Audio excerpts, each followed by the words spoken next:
Hi guys! Nag-ano ako ng overnight na Quaker Oat. Parang kulang siya sa nalagay ko na na milk. Ang ginagamit kong milk is yung almond. Lagyan ko pa nga ng konti. Ito siya guys. Ayan, nagpapayat ako. Saka yogurt. Nilagyan ko siya ng yogurt. Mababa lang ang calories nito. Ang 180 ml is napakababa lang ang 100 ml is 60 calories lang siya. Ayan siya. So ayan, tayo ay ayan, looks yummy. Nilagyan ng strawberry yogurt saka yung pasas. Oh my gosh, guys, ayan siya oh.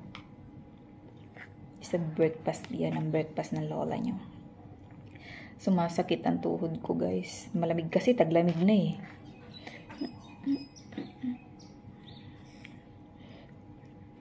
Sumasakit ang tuhod ko. Nakasumpong ang rayuma. Parehas na tuhod pa kadua eh. Ayan siya. Ayan siya. Lalagyan ko sana siya nung yung parang buto. Ano ba tapag doon? Chia seeds ba yun? Expired na. 2021 pa expire. Buti na tinignan ko expire. Kung hindi, makakain ko pang expired. Tinapon ko. Yung kasi yung mga diet-dietan ko pa noon, dinala ko dito. Kala ko hindi pa expired. Dami yun. Sarap palang ganito. Kasi dati ginagawa ko sa Quaker Oat, ano lang eh. Tubig na mainit.